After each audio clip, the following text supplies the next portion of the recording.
Құрамы қолжетімді болатын, үй жағдайында осындай дәмді, жұмсақ, нәзік болып шығатын тортымызды жасаймыз.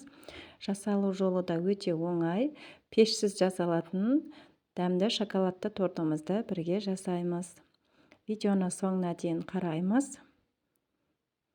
Ең оңай торттардың бірі. Сіздерге кесіп көрсетемін.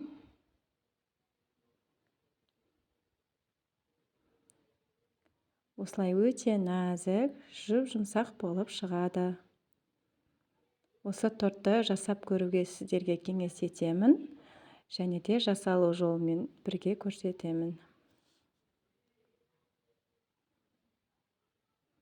Бізде осылай биік болып шығады, және де үзіліп тұратын жұмсақ тортты жасаймыз. Ол үшін ыдысымызға 3 дана жұмыртқамызды салып аламыз.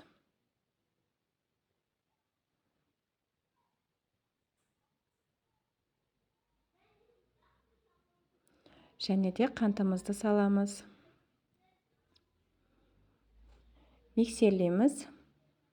Жай жылдамдығынан бастап миксерлеп аламыз. Видеоны қарамас бұрын менің арнама тіркеліп алуды ұмытпаңыздар. Менің арнамда көптеген пайдалы оңай рецепттер өте көп. Қоңырауша белгісін басып, каналға кіріп көруді ұмытпаңыздар. Және де сұйық майымызды қосамыз. Миксерлеп аламыз. Массамыз осылай ағарып, көлемі үлкейгенше миксерлейміз.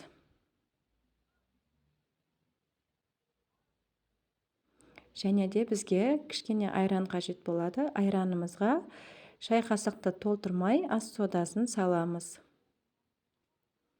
Араластырып аламыз. Және де жұмыртқалы массамызға қосамыз.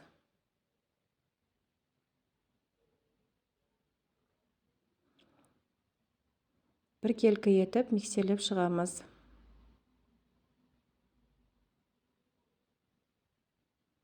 Шай қасықпен ванильді қант қосамыз. Және де ұнымызды қосамыз. Осылай 1 шай қасық қамыр қопсытқышын да қосамыз.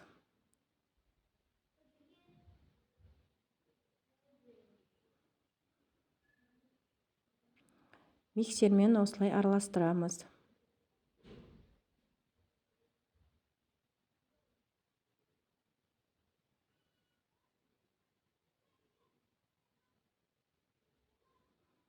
Барлығын бір жерге жинақтап аламыз. Тағы да кішкене ұнымызды қосамыз. 3 ас қасық какао ұнтағын қосамыз. Және миксерлеп аламыз. Бізде осындай қоюлықта шығады.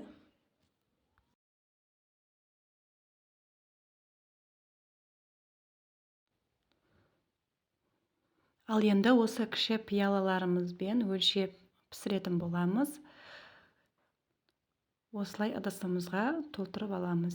Бізде дәл осы кіші пиаламызбен 4 шығады. 4 бөлікке бөліп аламыз. Баяу отта пісіретін боламыз.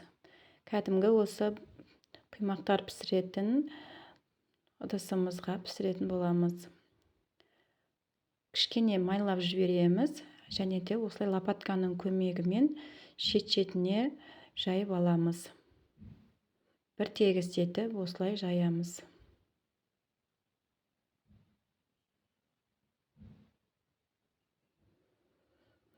Және де осыған сай келетін бір қақпағымызбен үстінен жауып қоямыз. Бұл негізінде басқа бір ыдыстың қақпағы болған, сай келетін қақпақтарды жапсаңыздар болады. Бізде осылай үлкен тесіктері шыққан кезде астың бөлігі пісіп шығады. Екінші бетіне аударып аламыз. Екінші беті қатты ұстамаймыз, тез пісіп шығады.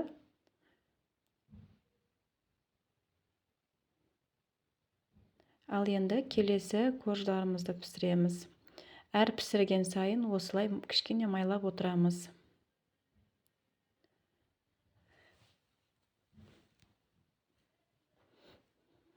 Келесі корждарымызды салып пісіреміз. Лопаткамыздың көмегімен осылай тегістеп аламыз.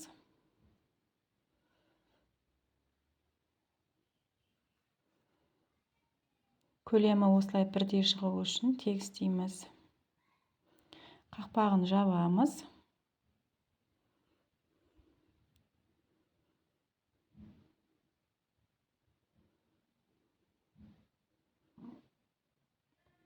Дәл осылай тесіктері шыққан кезде келесі бетіне аударамыз тағы да.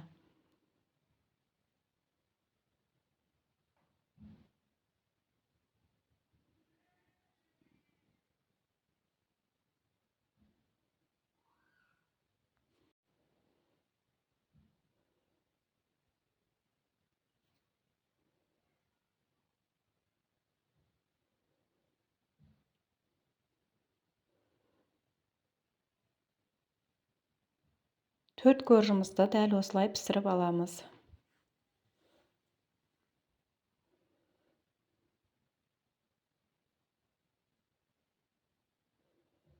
Өте оңай жасалатын торттардың бірі, міндетті түрде жасап көріңіздер.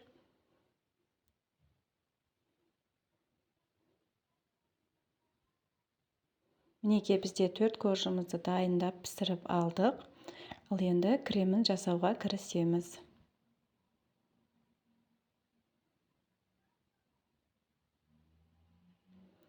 Бізге ол үшін сүт қажет болады. Сүтімізді ыдысымызға құямыз.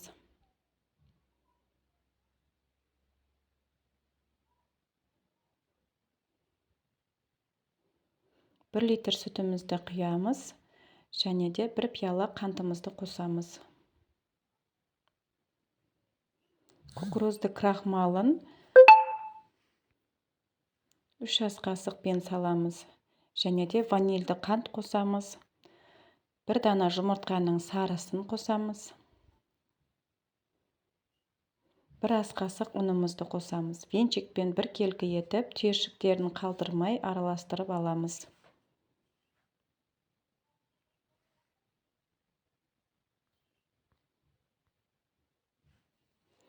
Ал енді отымызға қоямыз.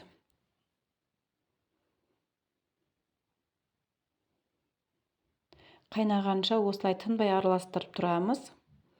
Асты жабыспайтын қалыңдау ыдысқа пісірген дұрыс.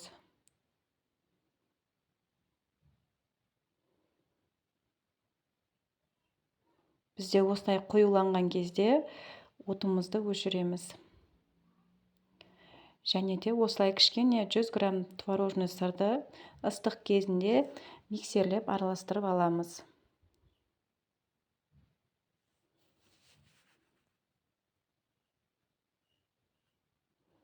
Ал енді тортымызды жинап шығамыз. Коржымызды қойып, кремімізден осылай 3 жауынан саламыз.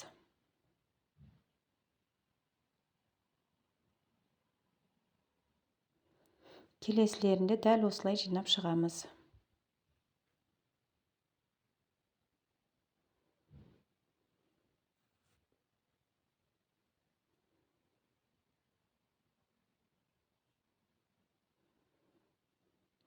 Жинап болғаннан соң креміміз бен осы корждарымыз бір-біріне пропитка болу үшін кемінде 3-4 сағатқа холодильникке қойып қоямыз.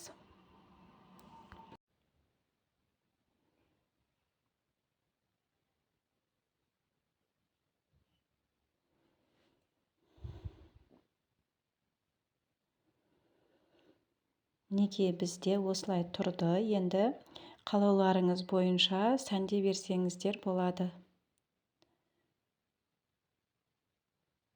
Шоколадты ерітіп, осылай сызықтар жасадым.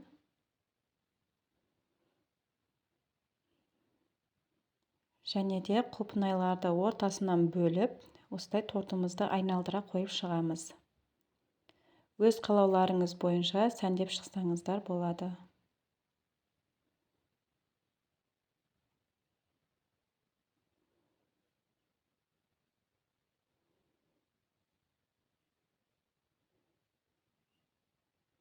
асыл барқыт тортының осылай үгінділерін де сеуіп шықтым. Тортымызға ерекше сән беріп тұр.